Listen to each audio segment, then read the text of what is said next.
And throughout those 9 months, that baby learns the entire Torah, and he's able to see from one end of the world to the other end of the world. But when that baby is born, the angel hits him on the lip, and the baby forgets the Torah that he learned. So Rabbi Yoel of Satmar asks, why doesn't the Gemara also say that he's also no longer able to see from one end of the world to the other end of the world? Why does it only mention that he forgets the Torah and now he has to learn it all over again? Do you know why? Because the Gemara is trying to teach us.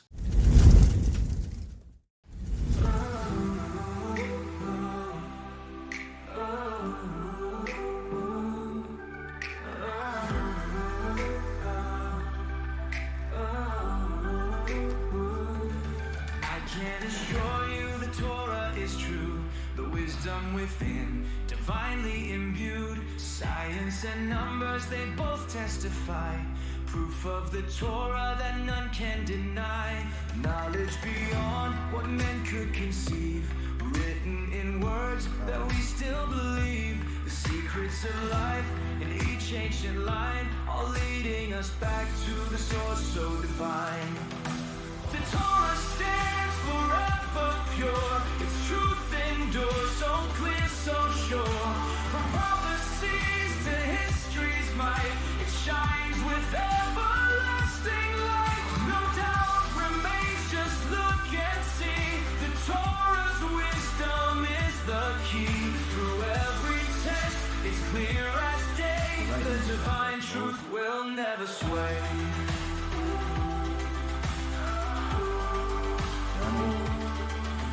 And patterns, they echo so deep. In letters and numbers, secrets they keep. Prophecy spoken, fulfilled in our sight. And Yisrael stands by HaShem's own light. Archaeology proves what's written was real. The story of ages, its truth we feel. From Sinai's heights to our very day, the Torah's guidance lights our way. The Torah stands forever pure, its truth endures so clear, so sure. From prophecies to history's might, it shines with everlasting light. No doubt remains, just look and see. The Torah's wisdom is the key. Through every test, it's clear as day. The divine truth will never sway. In every parasha, there's a message to find, answers and guidance for body and mind. The wisdom of Torah, so perfect and bright, shows us the path through darkness to light.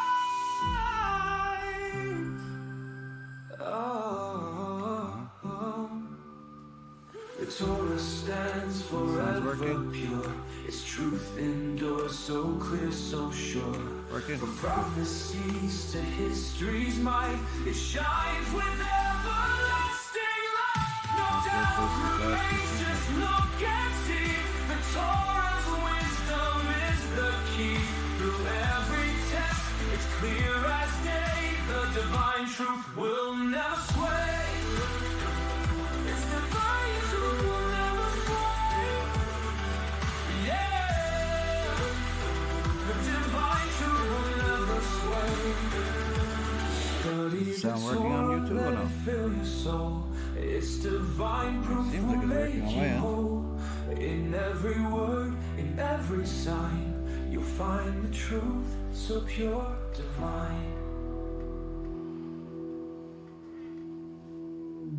בשם השם נעשה ונצליח, שיעור תורה, ברוכים הבאים. בעזרת השם, we'll continue our series, The War of Amalek. Tonight's shiur is going to be for Ilui Nishmat, Esther Bat Julia. And lehavdil also for the Refuah Shlema, for an Hatzlacha Rabba for Rav Ephraim ben Shulamit, Rabbanit Sarah Bat Anat, Rabbanit Levana Bat Sarah, Sarah Bat Levana, Avi Mori David Ben Esriya, Imi Morati Doris Bat Jora, and all of Am Yisrael and all the righteous Noahis that continue to contribute, continue to support our organization and all the good things that we're doing. Anyone that wants to donate could donate at be'ezrathashem.org. If you want to sign up for the AI Rabbi. You can go to airabbi.org, or you could use it on our Bezat Hashem app.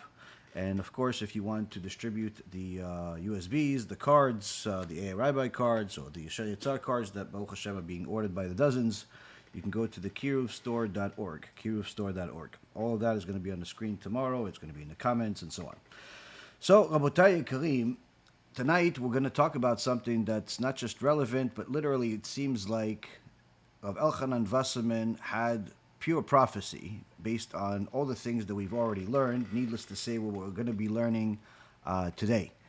So, Rabotai Karim, the key is to understand what our sages taught, because without understanding what the sages taught, a person is like a blind person walking in the night.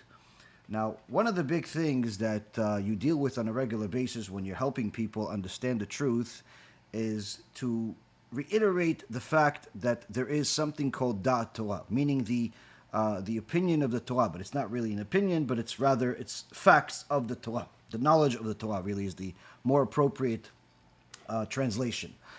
Now, many people like to accept Daat Torah so long as it does not conflict with their own Daat, their own opinion, their own knowledge, their own what we call predisposition. So the question is there freedom of thought allowed in Judaism? I mean, we always say that Judaism is very different than the other religions where, in the other religions you're not allowed to ask questions. In Judaism you have to ask questions because, as the Mishnah in Masechet Avot says, Lo Abaishan Lamed, a person that does not ask questions because he's shy will never become a Torah scholar, will never know what the truth is. So, of course, asking questions is critical, but the question is, can you also make conclusions based on your own opinion, based on your own findings? Can you just decide that you are a Talmid Chacham, or you have Daat Torah because you read a book or two, you lived life, you have some experience, and therefore you think that you are no different than the Torah scholars? Like this one guy told me just the other day. He was asking me to criticize a rabbi that I know, because that rabbi that I know is a Talmid Chacham, Tzaddik, everything is good, but he said something in a couple of his lectures that this fellow doesn't like, and apparently the anti-Semites are using it as a platform to create more anti-Semitism. Now, of course, everyone that has watched my Oregon News film or has watched my lectures over the years know that I'm probably the most popular rabbi on these anti-Semites channels, proudly, and will continue to be, because not only do we not care what they say and what they do, we simply teach Torah, and whoever wants to use it for good will use it for good. As Rabban Yochanan ben Zakkai says, whoever wants to fall as a result of it, whoever wants to sin as a result of it, that's their problem. We don't care about them. Now, this guy told me, listen, he said such and such. I want you to talk to him. I want you to have him remove those videos. Remove this, remove that. And my response to this fellow was not what he was expecting, because he was expecting for me to agree with him, especially since he gave me some compliments. People always, when they want you to do something for them, they start off the conversation with compliments. I like you, and I respect you, and da-da-da. And of course, all of that stuff goes into the garbage when you have enough experience and you realize it's all nonsense. And nonetheless, he did not expect the response that he got, which was a rebuke, saying, perhaps, instead of going against or disagreeing with Talmid Chacham, you should realize that you do not know enough Torah nor history in order to criticize a Torah scholar. And oh boy, he was offended. Oh, you offended me. I wasn't offensive. And Rabotai Karim, before you criticize a Torah scholar, you have to understand what the Torah scholar is even saying. You have to, in so many words, be a Torah scholar. You have to actually know what you're doing. But the question is, can I just criticize anyone? Because this fellow's response was, well, I could definitely criticize him, even though he's a Talmid Chacham. I'm perfectly allowed to do that. I'm also a religious Jew. I can criticize whoever I want. Question is, can you? Can you arrive at conclusions based on your own opinion? Now, even though it seems like I already gave you the answer, we're going to obviously have to dig deeper into it.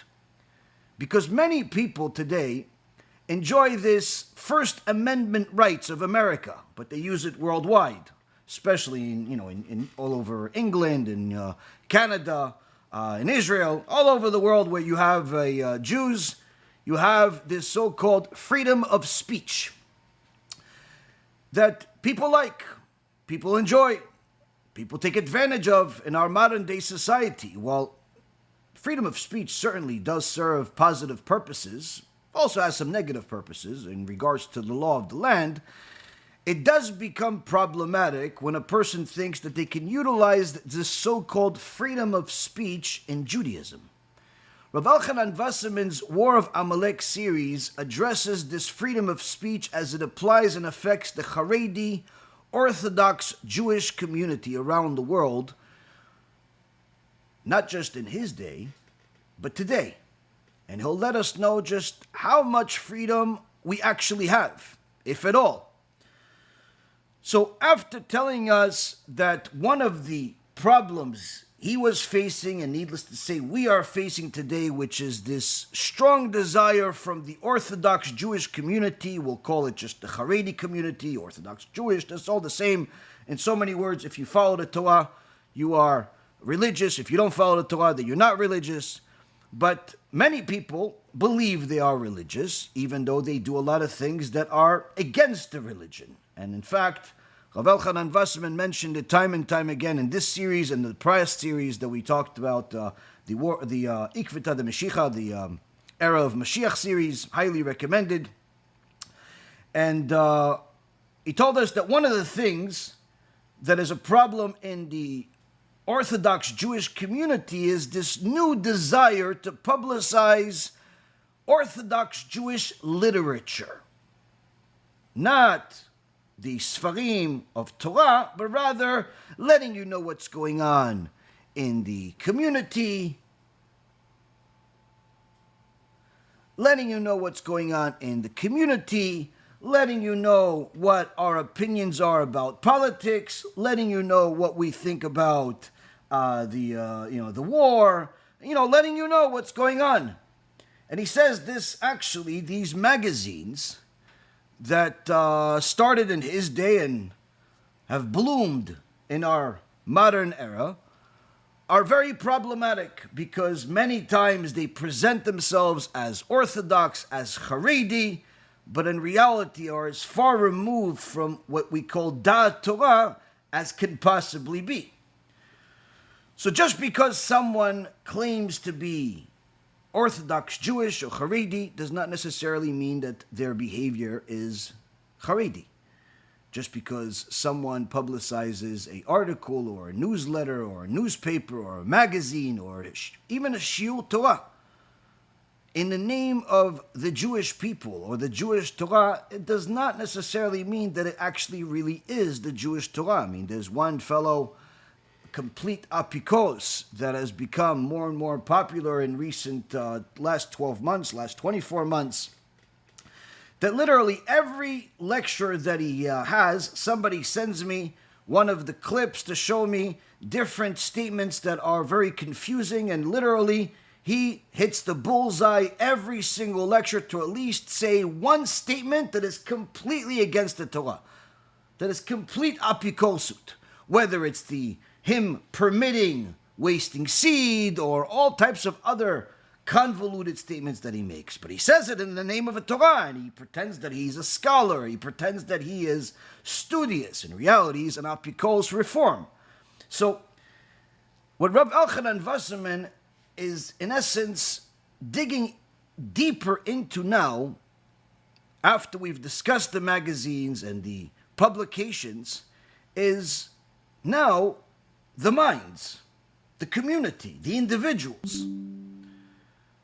How do they get to such a point where they look and more or less act religious, at least exterior-wise, but they have convoluted ideologies, heretical ideologies, simply wrong ideologies. And he starts section number 16 as follows. ועניות דעת תורה גרמה שנשתבשו הדעות מאוד, גם אצל החרדים.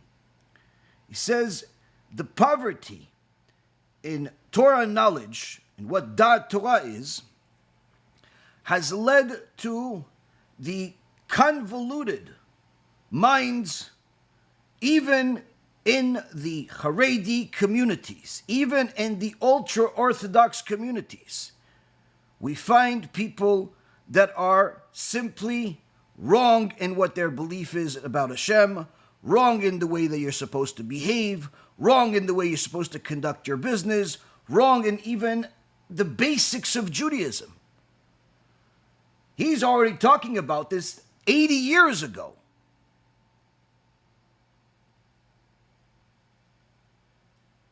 Now, today, you can see these types of things. If you're paying attention and you know what the Torah actually says, you can see this regardless of whether you look right or left. You could go into a community, has a good rabbi, has good people, but you're always going to find a group of people within it that have completely what we call moach meshubash, a convoluted mind.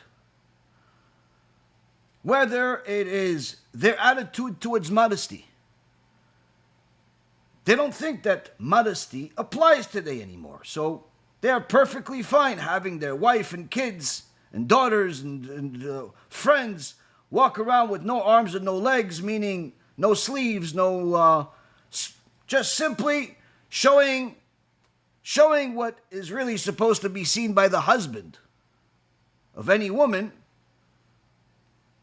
only to him and him alone, but showing it to the world.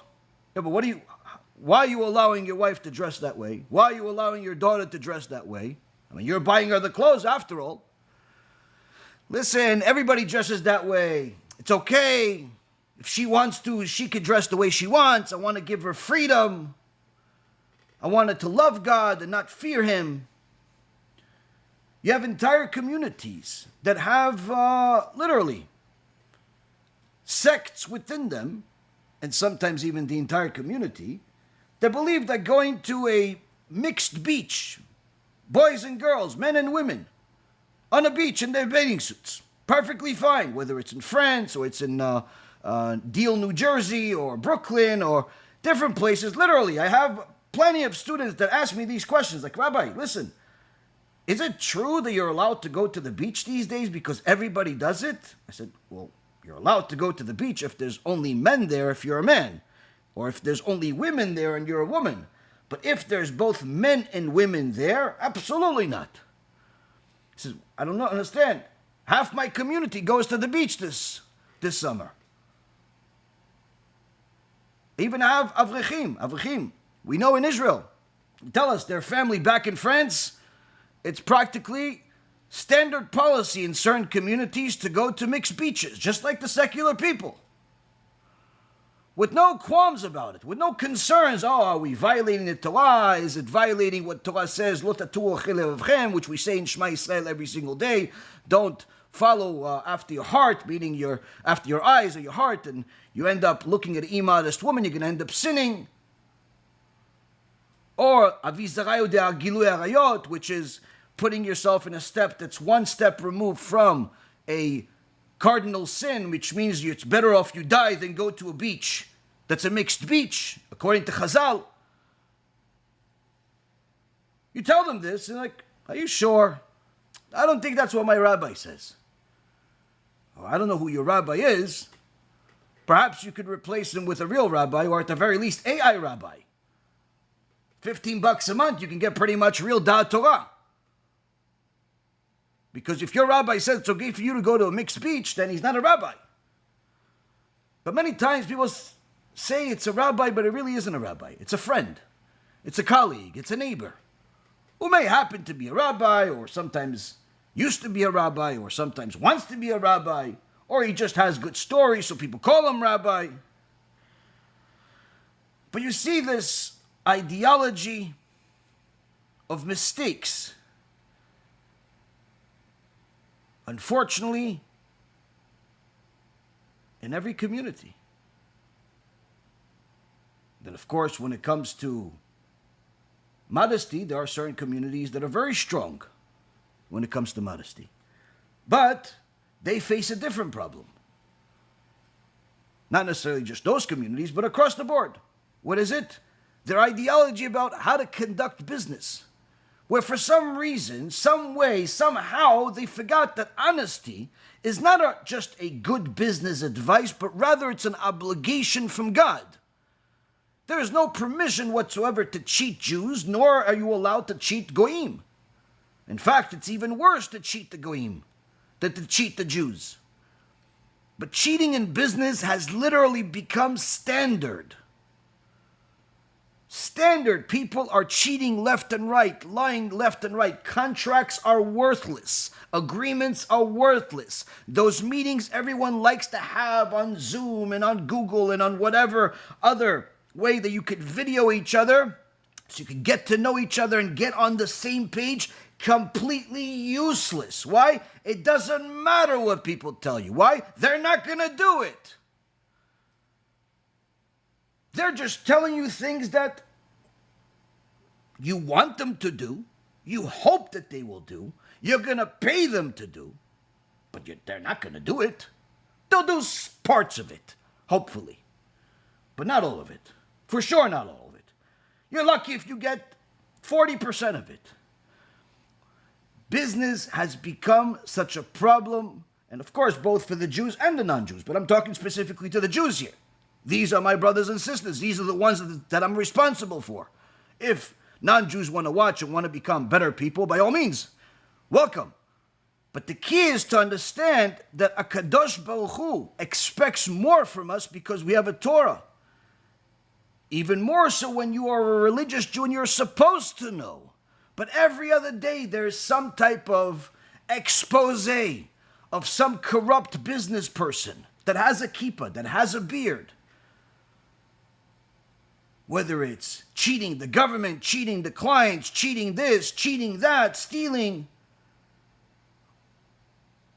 And of course, we're not going to get into the disgusting, predatory business of cash advance, which we've already spoken quite a bit about. And anyone who doesn't know, just watch the film Oregon News that we have, and you'll know all you need to know of what kind of cancer we have in our world today.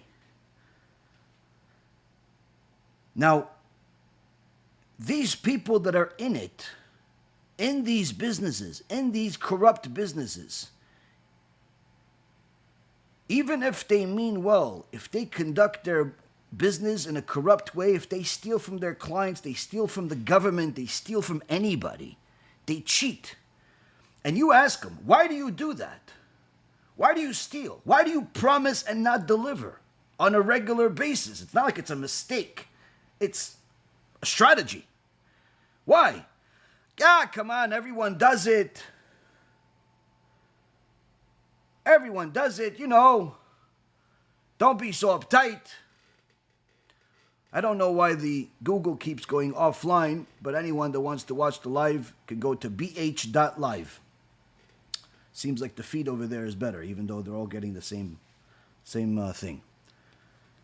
So, you ask people why they do what they do, why they're corrupt in their business, and they look at you funny, like you're wrong, which shows that this is their thinking.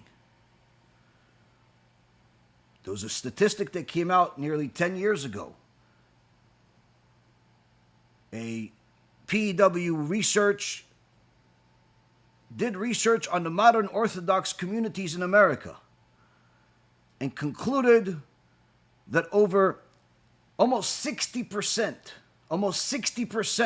of modern Orthodox Jews do not believe in divine providence, in ashgacha pratit. Now, obviously, I hope the statistic is wrong, but the fact that it's published, the fact that no one has really gone against it, defending themselves, shows that perhaps they agree, yeah, they don't believe in divine providence. And guess what, Rabotai? If you don't believe in divine providence, you don't believe in ashgacha pratit, you're violating one of the 13 principles of Judaism, you're considered an apikos, you cannot be counted in a minyan.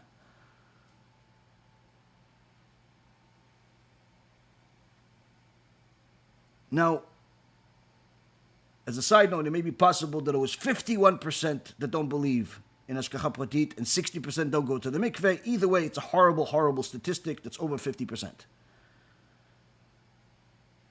Even if it's 1%, it's too much. But you see that people will walk around with the kippah, with the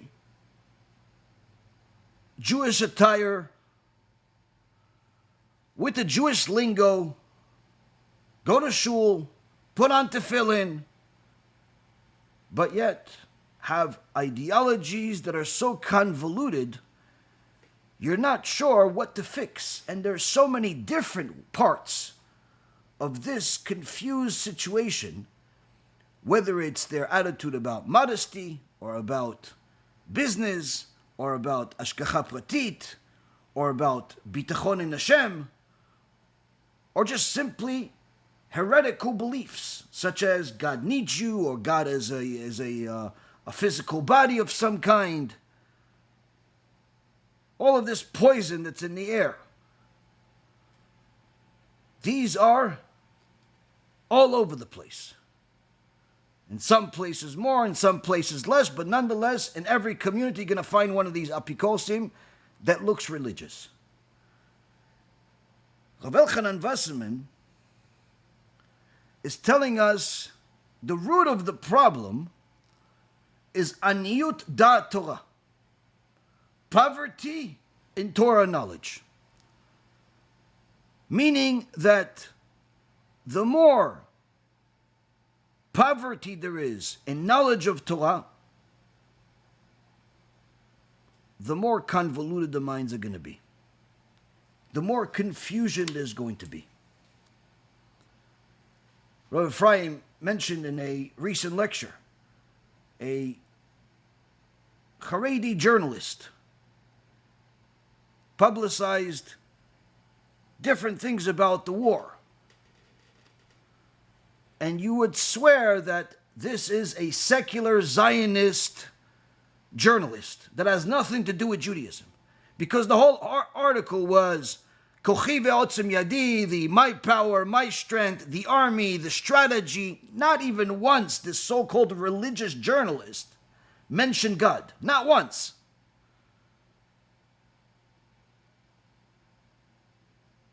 Now, if you say this to some people, it's like, yeah, what's the big deal? Why? The army won the war. You think the army won the war? You think the army is doing anything? You think you don't realize it's HaShem? Oh yeah, you know it's HaShem, but really it's the army. Like they'll say it's HaShem once in a while if you push them enough to do it, but in reality they don't believe in HaShem.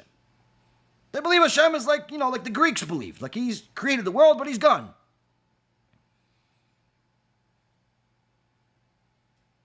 And of course, there's always the tzaddikim, the righteous people. Some of them are big Torah scholars, some of them are average people, some of them are, changing the diapers for their kids, some of them are going to work or, and learn at the same time. There's all types of tzaddikim, but the point I'm trying to say is to highlight the problem we have that Rav Elchonon Wasserman is telling us is not only a problem he also had in his generation, but rather that this is part of the war against Amalek. That few are willing to deal with. The Gemara in Masechet Nedarim, page 41a,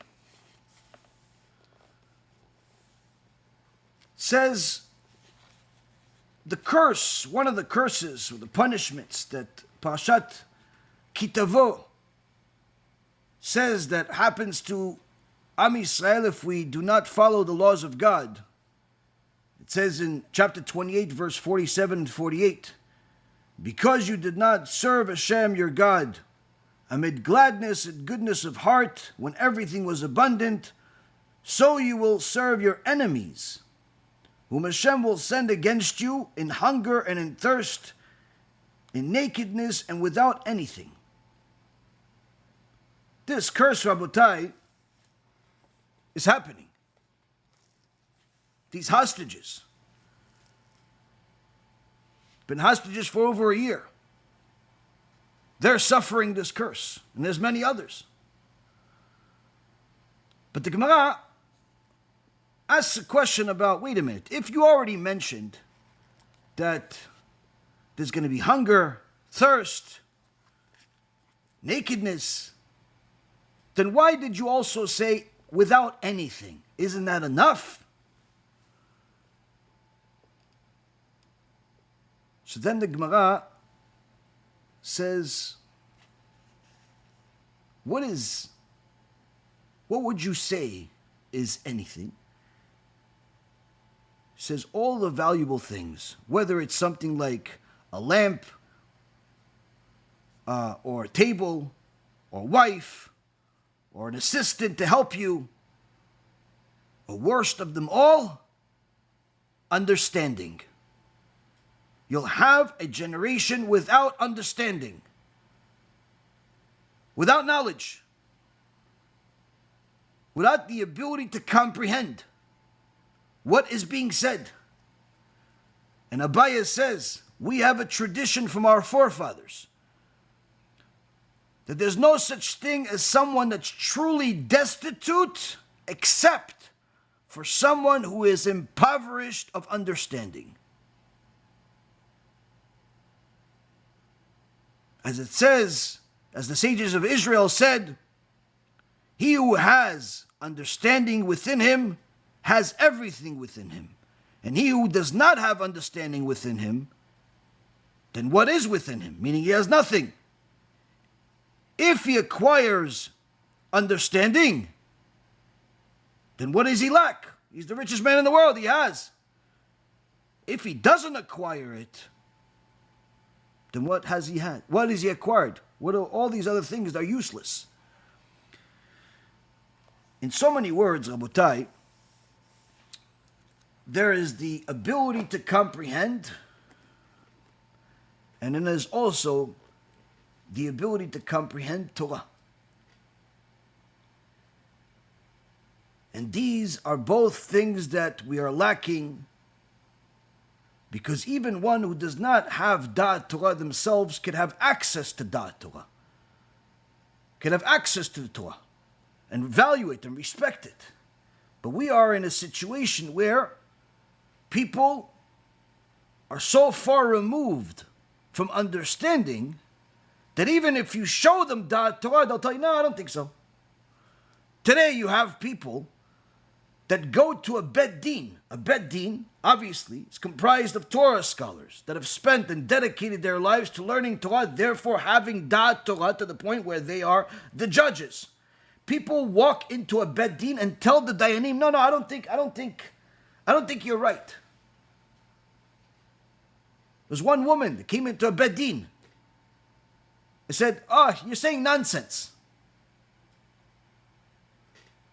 Why did you even bother going to a Bet Din if you think that they think like you? People think that they can tell Torah scholars what Daat Torah is. Sometimes they'll ask a rabbi, a Torah scholar, a question, not because they want the answer, but rather because they want to test the rabbi to see if the rabbi knows. And if the rabbi doesn't know, then they, in so many words, conclude that he's not a Torah scholar anymore.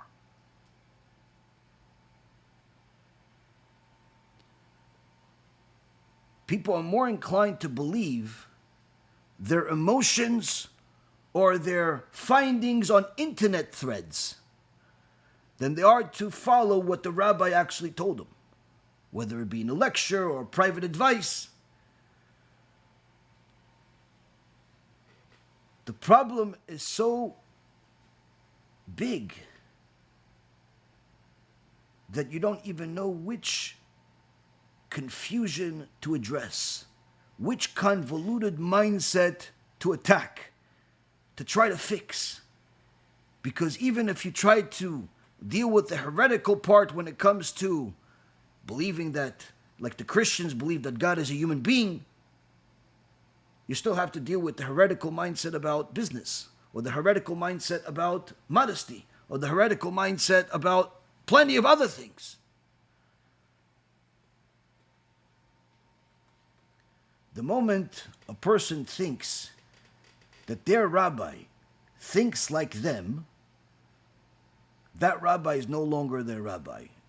And anyone that has been watching my lectures over the years, there was a private event that we did several years ago where I think the lecture is called "Did Jesus Hate His Rabbi?"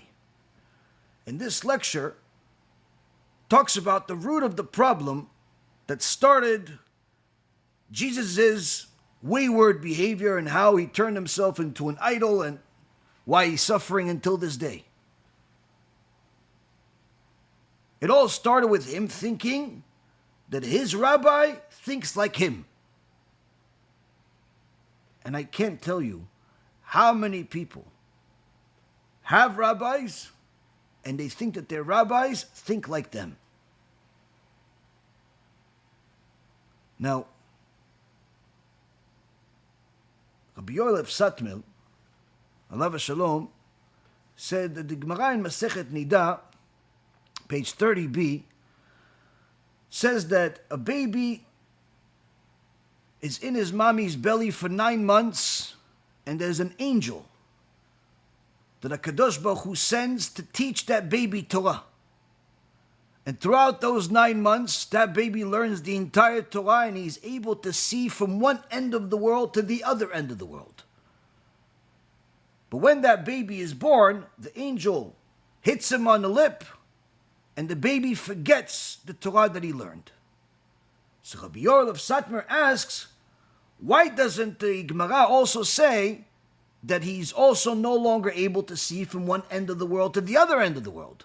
Why does it only mention that he forgets the Torah and now he has to learn it all over again? Do you know why? Because the Gemara is trying to teach us, if you want to have clarity, you want to see the world from one end to the other, it's only possible if you become a Torah scholar. It's one of the greatest benefits and literally one of the greatest pleasures that I have in my life is when I talk to Torah scholars and I literally see how their vision is clear. Everything is clear. Doesn't matter what conversation you're talking about, what issue, what's going on, everything is clear. It's as if HaShem gave them the secrets of why this, and that. Everything is clear. And Rabbi Yoel of Satmar says, seeing from one end of the world to the other, it's the Arrogance. But as far as how to apply to the average day, to the average person today, simple. The moment you don't have Torah, you don't have vision, you don't have clarity, you don't have understanding. And if you think you have understanding, then you're even more dangerous than you realize. When a person doesn't know, but yet he knows that he doesn't know, that's a healthy person. But a person that doesn't know, but thinks he knows, thinks she knows, thinks he can criticize the Torah scholar, even though he's not a Torah scholar, that person is much more dangerous to themselves than they can imagine. To think you know when you don't makes you a much, much more problematic person. As the Chazon Ish said, when we look at the secular people and how they behave, they call their behavior love. But the Torah calls it karet. Now they think they're right.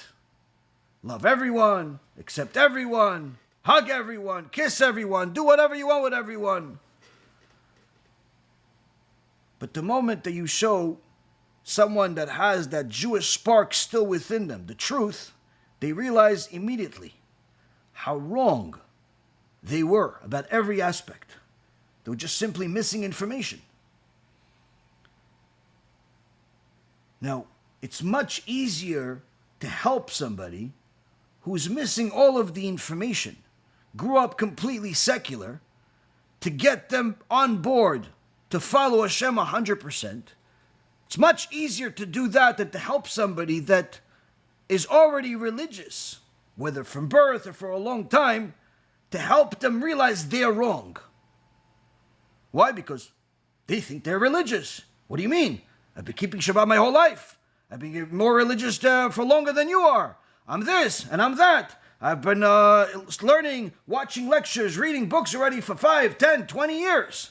What are you talking about? How could I be wrong? This is why even Rav Nissim Yagen, alav Shalom, when people would ask him, how come most of your lectures you're giving to people that are either Baalei Teshuvah or secular people? Why don't you go more into the religious community? Speak to the Charidim. He says, helping the secular people is hard enough. The religious community says it's a lost cause. Why? They don't think they're wrong. They don't think there's anything to fix.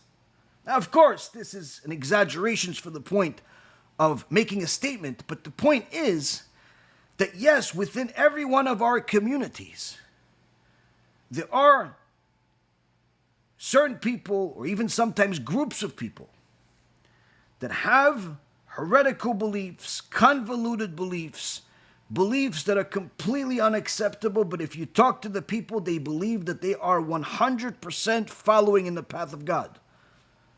They don't think that they're wrong for even a second, and they'll even debate you about it. Elchonon Wasserman says, this is because they are lacking Daat Torah. And of course, they don't realize it. And then he says, the Chofetz Chaim, his Rabbi, used to say, Anashim omrim Yehudim chofshim. אני לא מבין, איך זה יהודים חופשים? הם חופשים, כן, אבל לא יהודים. He says the Chofetz Chaim, the holy Chofetz Chaim used to say, people say, Jews are free, meaning free to do whatever they want, free to think what they want. They have complete freedom. I don't understand that. How could it be that Jews are free? If they're free, yeah, they may be free, but they're not Jews. Why? He says because the Jew does not have freedom. And freedom is not something that we are preaching, we learn in the Torah. No. The Jew is not free. And if he's free, he's not Jewish. This is the words of Rabbi Elchonon Wasserman and his Rabbi, the Chofetz Chaim. How could this be? How could this be? You see, Rabotai, a Jew is never free to do whatever he wants if he wants to be a loyal Jew. Loyal meaning loyal to HaShem, loyal to the Torah. There's no way that a Jew could do whatever they wish, since there is a permanent burden of the Torah, of learning it and fulfilling its mitzvot, that is constantly put upon him. Now, of course, when a person accepts that burden of Torah and mitzvot, then they're free, but not free to do whatever they want like people think. But rather they're free from all falsehood. They're free from all mistakes. They're free from all wayward behavior. They're certainly free from that. They're free of the slavery of materialism, the slavery of all the immorality and the filth of the world. That they're free from. But in order to have that freedom, they have to continuously carry the Torah and fulfill its mitzvot. And that's why the Chofetz Chaim says, I don't understand when people in our communities are saying, no, we're free, we could do whatever we want. Yeah, perhaps you're free, but you're not part of we anymore. You're not part of Am Yisrael anymore. You're removing yourself. Why? That mindset is not a Jewish mindset. Because in order to follow the Torah and fulfill the mitzvot properly, you have to accept Daat Torah. Now, there are many people that will say, yeah, of course, we accept Daat Torah, we follow Daat Torah, until it doesn't agree with what they want. So yeah, we follow Daat Torah, except when it comes to wigs, or business, or this, or that. They'll follow Daat Torah, generally speaking, and just remove a few pieces of the puzzle whenever they don't like the way it looks. Or, better yet, you'll have people that say, yeah, we follow Daat Torah. Where do you get your Daat Torah? Oh, I watch a Shiur Torah from this rabbi, and whatever, that's it. Okay, but do you have a relationship with this rabbi? Does he guide you on a regular basis? Or you just watch and you think that, okay, that's it. What about when you have questions? When you have problems? When you have Shalom Bayit issues? Decide to take on a job? Decide to, anything? No, we just, we watch a lecture. Well, how do you know that the lectures are going to talk about everything you need? Because there are certainly going to be some times that either you didn't watch the lecture that talked about what you need, or you didn't understand what he said, or whatever it is, but you need to have some type of relationship. Or better yet, some people just decide that whoever they like, that means they're Daat Torah. Well, where does this person get the confirmation that they're saying Daat Torah? Do they have a rabbi? No, they don't have a rabbi. They have a rabbi, but the rabbi died. Okay, but what about now? Do they have a rabbi that's living now? No. Then how do they know if they are your source of Daat Torah? Obviously, they have to follow the Torah too. How do they know what to do when they don't know what to do? How do they know? Who do they go to? No, they know. Nobody knows everything. Everybody has somebody. Everybody has a rabbi, chavruta, rabbi and chavruta. You have to have. And people simply do not understand what a rabbi is, what Daat Torah is, and they'll simply conclude that whoever they like, that's Daat Torah, even if that happens to be their neighbor, their friend, their son, their father, whoever. They'll just make anybody they want into Daat Torah. And these types of decisions are a key part of the reason why there's so much confusion. Many people say, yes, I have a rabbi, but if you ask them, when was the last time you spoke to this rabbi? When was the last time you had a serious conversation with this rabbi, asking him about personal issues? They'll look at you funny, like, what are you talking about? No, he's just a rabbi in a community, in the shul.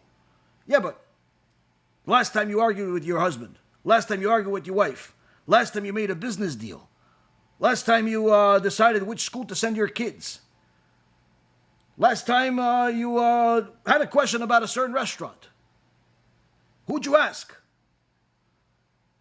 No, most of those questions I figured out on my own. So wait, so he's your rabbi because he happens to be in the shul that you pray at. Which means that if you leave and you move to a different community, that means you no longer have a rabbi. Yeah, I'll have to find a new one. Oh, so you replace rabbis like you replace cars. Every 3 years, the lease is over, you replace them. That's not a rabbi.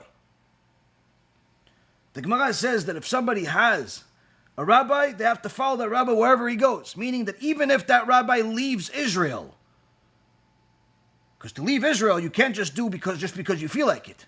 It has to be for 3 different reasons.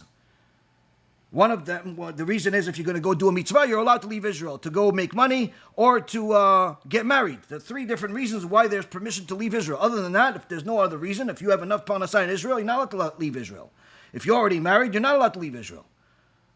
If you're already teaching Torah, you're not allowed to leave Israel, unless you're going to be doing more. If you're going to be going learning Torah or teaching Torah, by all means. Now what about if your rabbi leaves Israel? Guess what? Kabbalah says, go follow him. Go follow him. If he goes to Israel, go follow him. Wherever he goes, go after him. Why?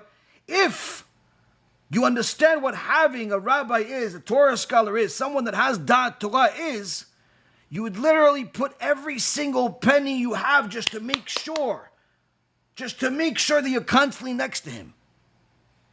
But when the average person does not know the value of Daat Torah, they'll trade Daat Torah for a pack of gum.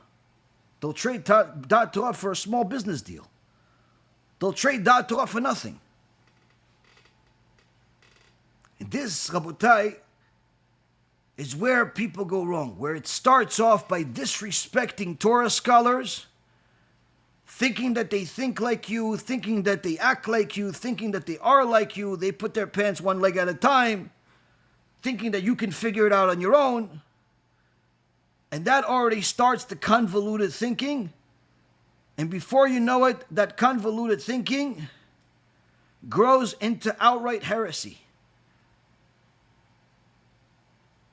This is actually one of the things that happened during the whole coronavirus, where you saw the Satan's trap of the entire generation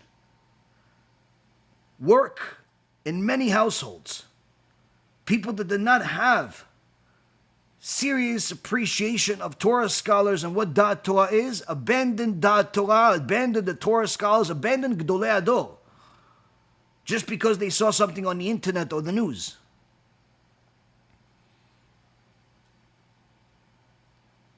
But yet they still consider themselves just as religious as Rav Kanievsky.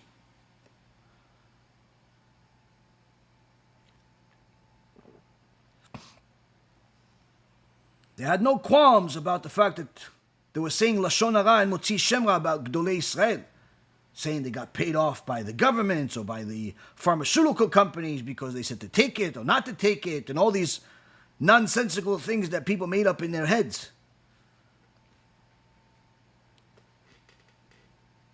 Rav Elchonon Wasserman says, this mindset that people have, that you're free to think whatever you want, is not only wrong, it's anti-Jewish. It's anti-Torah.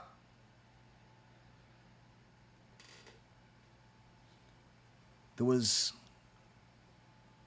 a tzaddik by the name of Moshe Sheinfeld. Now he wasn't an active rabbi, but they called him rabbi. In the sefer called Al Mishkamot HaRoim. Al Mishkamot HaRoim on page 6 tells a story about him where he was living at the time of the Chazon Ish, and Chazon Ish didn't just learn Torah, he impacted the entire generation. And the hashkafa of the world, of the Jewish world today, was literally built on many of the things that the Chazon Ish taught. And anytime something happened, people would ask what the Chazon Ish said. But of course, before they got to the Chazon Ish, or before the Chazon Ish would respond of what he thinks about a certain war, or a certain political situation, or a certain thing that was happening in the world, or in the country, or in a city, or wherever it was happening, before they got his opinion, before they got the Daat Torah of what we need to do with this information, People spoke about it between each other. And this of Moshe Sheinfeld, they asked him, what do you think about this thing that's happening in the government? And he would tell them. And shortly thereafter, they found out that the Chazon Ish said the same exact thing. And then they went back to Moshe Sheinfeld and asked him, what do you think about this thing that happened?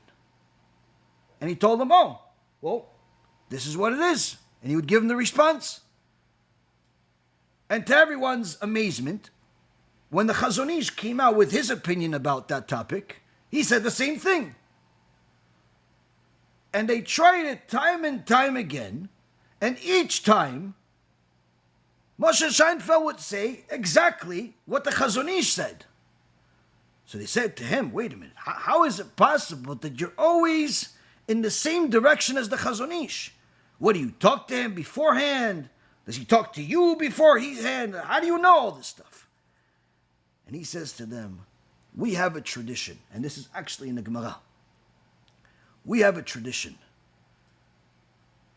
The tradition is Daat Baalei Batim, the Daat, the opinion of the general public, the regular people, is always the opposite of what Daat Torah is. So I go out there, and people are talking about the political situation, about the financial situation, about the whatever situation is happening in the world. And I see that people are talking and they're arguing, and eventually people get to some type of conclusion or an opinion. And whatever that opinion is, I know that the Torah says opposite. And that's exactly what happens. That's exactly what happens every time. So I pick that, and since the Chazon Ish tells us what Daat Torah is, he confirms that that's what it is.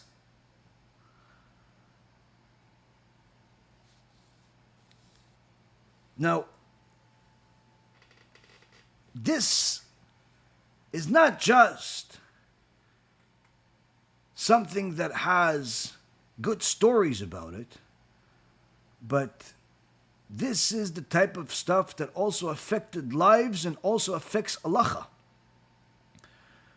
There was one time a Jew that came to Rav Shteinman,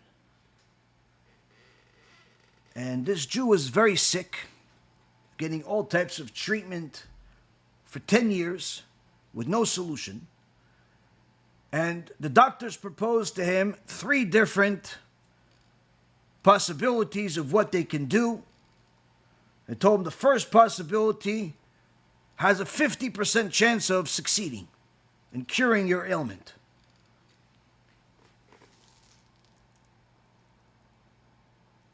The second type of procedure has a 30% chance of succeeding. And the third type of procedure, it's only 10% chance of succeeding. So of course, these are 3 big choices. He came to the Gdol Ador, he came to Rav Shteinman to ask him, which one should I choose? Rav Shteinman says to him, choose the one that has the doctors say has the least statistical possibility to succeed. Why? He says, because if they've been treating you for 10 years already without solving the problem, then it shows clearly that they don't actually know how to solve the problem. So now we have to think differently. Now they think that there's a 50 or more chance to solve the problem finally after 10 years. With this procedure, we have to think differently than them. Let's go with the 10% chance. And of course, this man believed every single word that Rav Shteinman told him and followed what he said to everybody's surprise. And it worked. The procedure with only a 10% likelihood of succeeding ended up being the cure. Why? Daat Torah is the opposite of the Daat of Baalei Batim.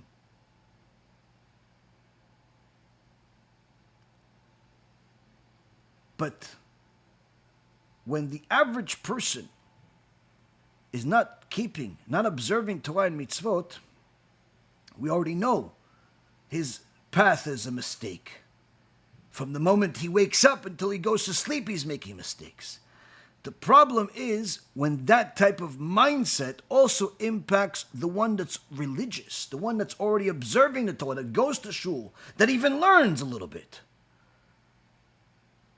When that mindset is infected with something that is confusing Daat Torah, that is rejecting Daat Torah, then you have yourself a bigger problem.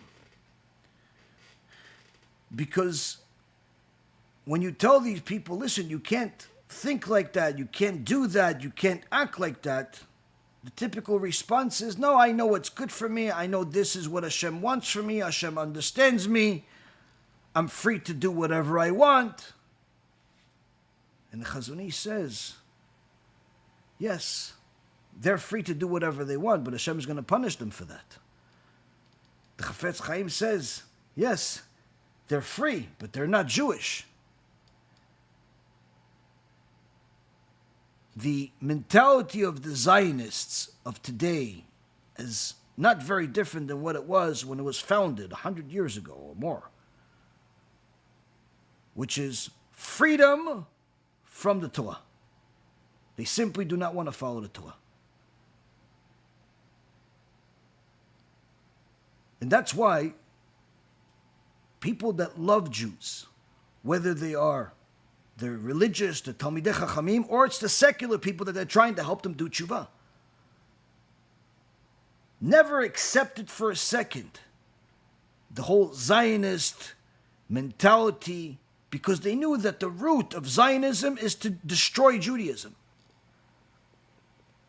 Rav Shalom Cohen, alav Shalom, we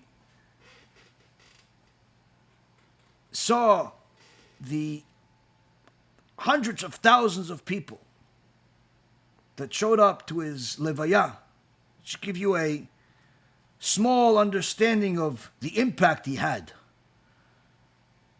And Rav Ovadia Yosef used to call him, he's a peh kadosh, he has a holy mouth. Everything he said is kadosh.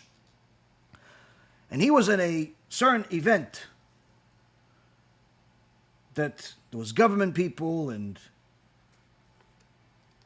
at the same time as Rav Ovadia Yosef, when Rav Ovadia Yosef was the Rishon LeZion. And at some point, they played the Hatikvah. You know, the national anthem of the Zionist is the song Hatikvah. And while Rav Ovadia Yosef stood up, along with everybody else, Rav Shalom Cohen refused. And he told Rav Ovadia, why did you stand up? He said, I didn't stand up for their silly song. I was saying Alelu Neshabeach. I was saying a prayer. Oh, okay. Well, I didn't stand up for them. Why should I stand up for their foolishness? I'm not going to stand up for their foolishness. Why foolishness? Why is the national anthem of the Zionist Israel foolish?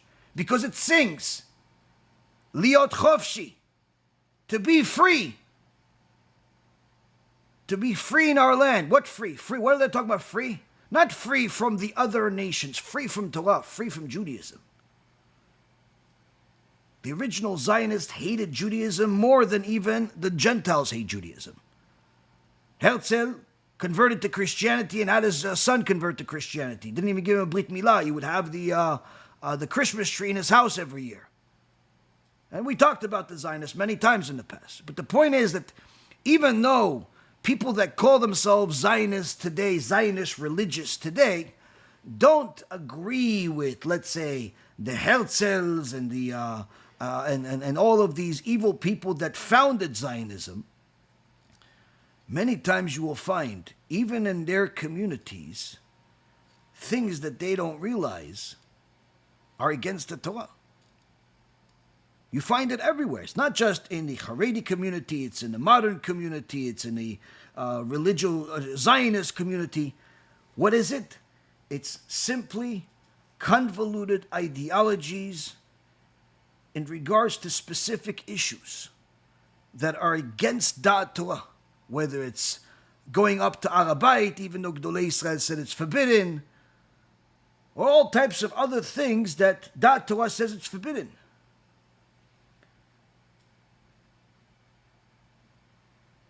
And we say, you have Chachamim that say this is not allowed, even within your own communities. They'll tell you, no, he's not my Chacham. He's not my rabbi. He's not my Gadol. So even if you bring them a huge rabbi, tzaddik, a Gadol, that tells them otherwise, they'll tell you, no, but he's a Gadol, I accept it. But he's not mine. I choose somebody else that says it's allowed. Who is it, somebody else? Some Joe Schmo that they decided. Or they chose different rabbis for different things. For this thing that they were looking for permission, they chose the one rabbi that says it's allowed and disregarded the 9,000 that says it's forbidden. And for something else they wanted to be allowed, they chose the one rabbi over there that says it's allowed and went against the other rabbi they went with last time. In so many words, picking and choosing whichever rabbi they want, whenever they want. And the Gemara in Masechet Rosh Hashanah in page 14 says, someone that is looking for the leniencies of Bet Shammai and the leniencies of Bet Hillel, meaning he's only looking for whoever is going to allow him what to do. Today he's going to pick Rabbi A, tomorrow he's going to pick Rabbi B, a day later he's going to pick Rabbi C, a week later he's going to pick Rabbi D, every other day he's going to pick somebody else for a different reason. Even if they contradict the original, he's not going to actually have one Daat Torah, one opinion, one direction. The Gemara says a person like that is a Rasha, is a wicked. And Rav Elchonon Wasserman is telling us the root cause of all of this is simply barut, ignorance of Torah. Ignorance of Torah knowledge. The more ignorant a person is about what the Torah is, the more they'll allow themselves to ignore it or disrespect it.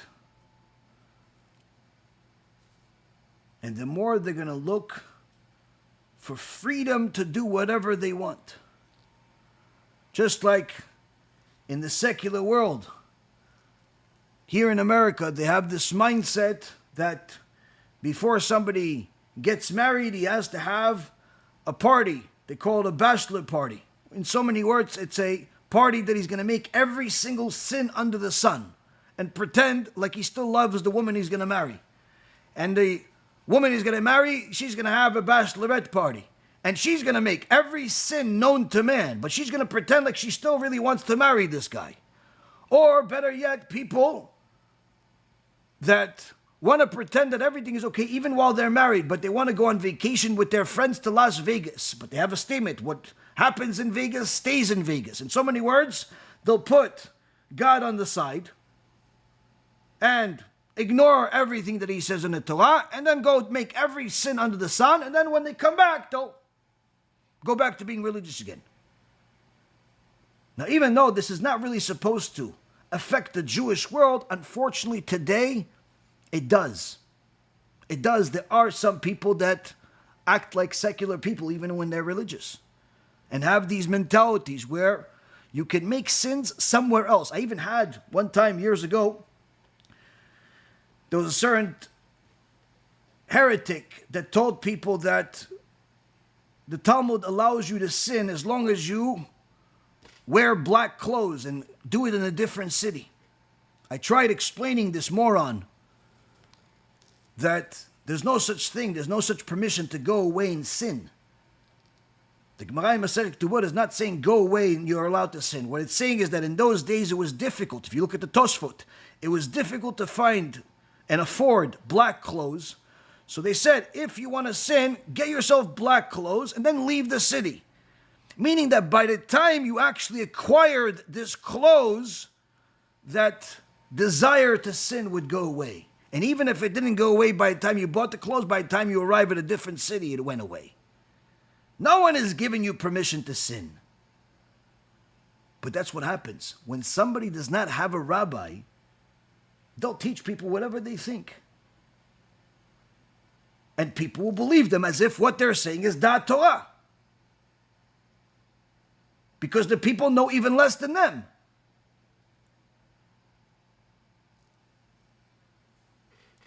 And that's why, Rabotai, Rav Elchonon Wasserman is literally crying out 80 years ago about what we need to be crying about today.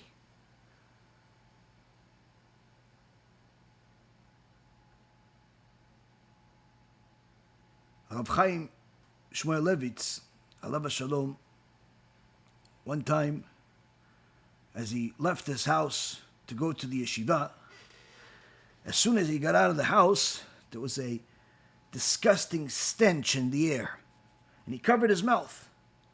And as he walked more and more, the smell got stronger and stronger.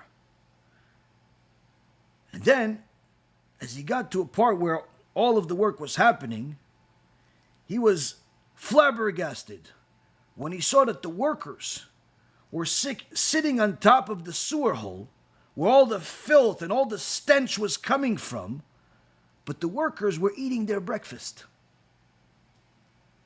He could barely contain himself. He ran away and went to the yeshiva and immediately knocked on the table and said, "We have a Musar Shiur right now."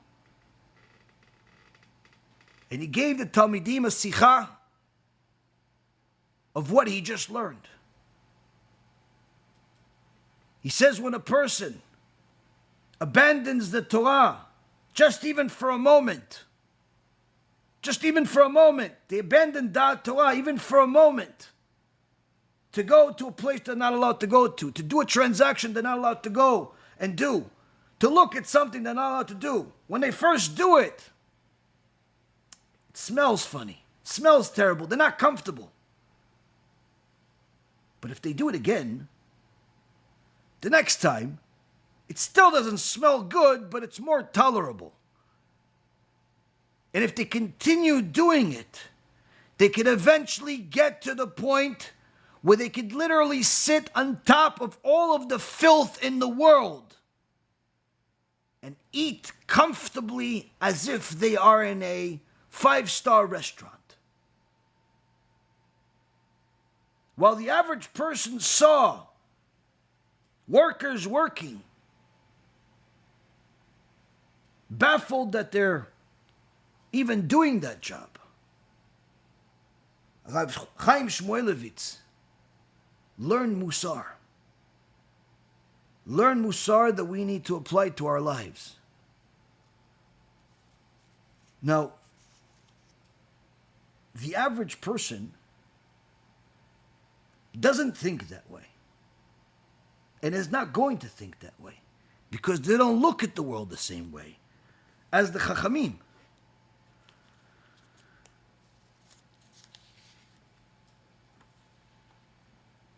And that's why when a person goes to a Talmid Chacham, or better yet, when a person goes to a Beit Din, if they're not asking a question with already a decision to accept whatever the answer is, with already a understanding that it's very likely that the answer is going to be the opposite of what they thought, because they're not a Talmid Chacham, if they're not going to go and do that, then really it defeats the purpose of going. It defeats the purpose of asking. Many times people ask me, how come you don't answer my questions anymore? It's only one of two reasons. Either one, I'm very busy because there's, Baruch Hashem, many people asking questions. Or two, I've answered your questions enough times to know that it doesn't really matter what I say. You're not going to listen anyway, so why should I waste my time?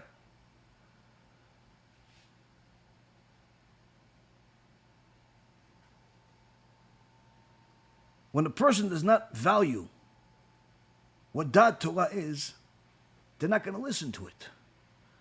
And if they don't have that in their life, they're going to have a convoluted ideology, even if they act religious in certain aspects of their life, even if they look religious in certain aspects of their life.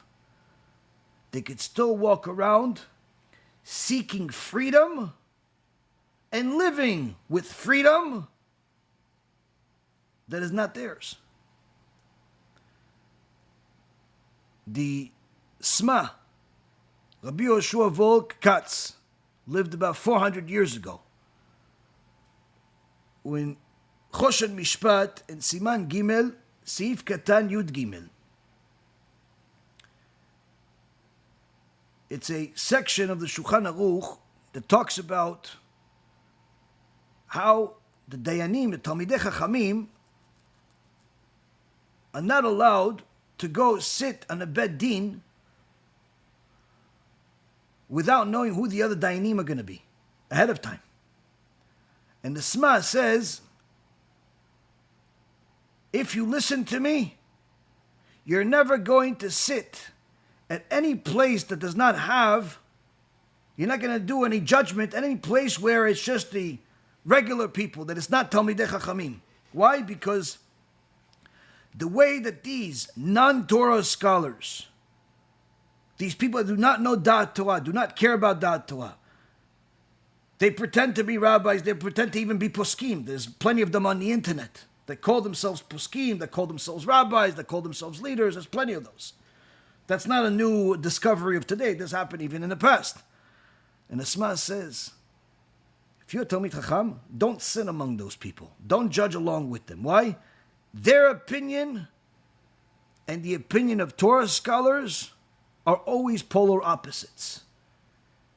And we already know from the Gemara in Masechet Sanhedrin, in page 23, 23a, that the pure tzaddikim of Yerushalayim already took upon themselves to never go and judge in a bed din without knowing who is going to be in the bed din before them, with them. So he's in essence expanding on that, telling us why not judge? If he's a Torah scholar and you're a Torah scholar, if he's religious and you're religious, why can't you?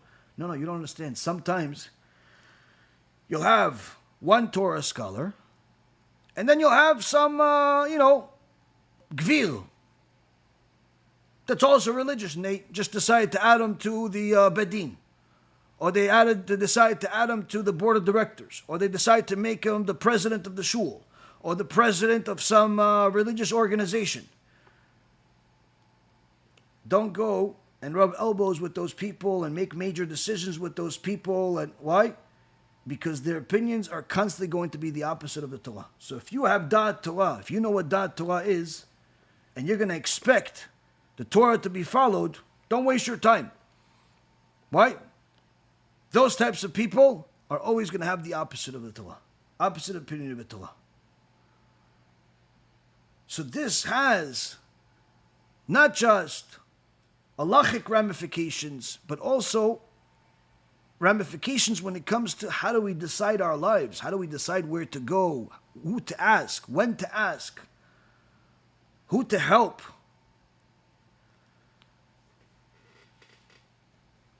But at the end of the day, Rabotai, the word Chareidi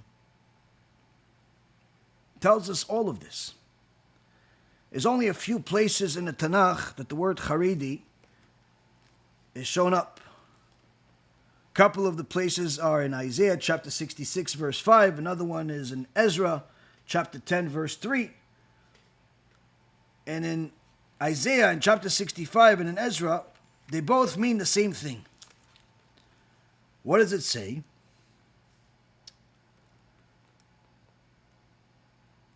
שמעו דבר אדוני החרדים אל דברו, אמרו אחיכם שונאיכם מנדיכם, למען שמי יכבד אדוני ונראה בשמחתכם והם יבושו. It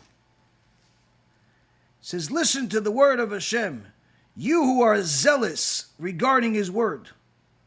Your brethren who hate you and shun you say Hashem is glorified because of my reputation. But we will see your gladness while they will be shamed. So Isaiah says in the name of Hashem, who are these Charidim? Charidim are those that are zealous to fulfill the will of Hashem. Why? Because they're chared, they're scared to do anything that will forsake his word. When a person is scared to forsake the word of HaShem, that means that they make Daat Torah their number one priority in their life. Whether it's in regards to how they learn, what they learn, whether they learned correctly, or it's how they do business, whom they do business with, when to do business, whom to marry, when to marry, everything. When a person is a Chareidi, a real Chareidi, that means that they are petrified to violate the word of HaShem. And therefore, they're going to constantly look for the one rabbi that's going to connect to them, that's going to direct them to what Daat Torah is. Whether that rabbi is going to be in Israel, or in Australia, or in Canada, or in America, or wherever it is, that's not as important. The importance is to have Daat Torah, and not Daat Torah. You know what Daat Torah is? Daat Torah, we know, that's the knowledge of the Torah, that's the opinion of the Torah.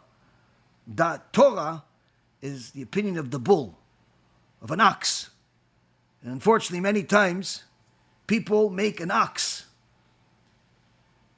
the source of information. Sometimes they're the ox himself, because they're so stubborn and arrogant that they don't want to listen to anybody else, even Daat Torah. And sometimes they just chose an ox to be their leader, to be their rabbi, to be their one, because that ox says whatever they want. That ox goes wherever they want. That ox does whatever they want. We don't want an ox. We want tzaddikim. We want talmidei chachamim, because we need them a whole lot more than they need us. Because we need Daat Torah in order to make sure that we are going in the path of HaShem and are never going to forsake His word in any way. And that's why we're Charidim. May it be His will that we all follow the will of HaShem, the ways of HaShem,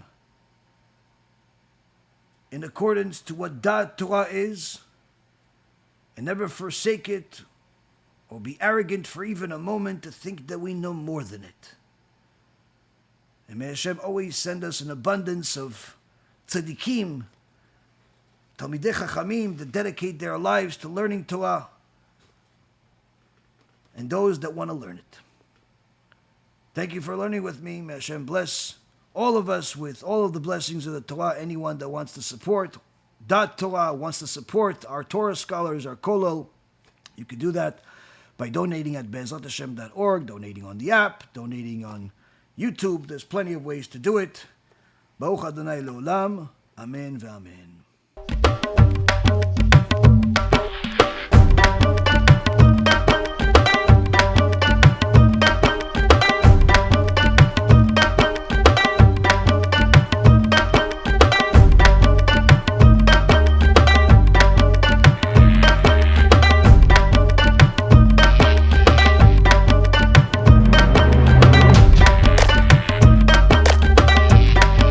Reuven AI speaking here. Let me be very clear about Shabbat. It is the foundation of Judaism.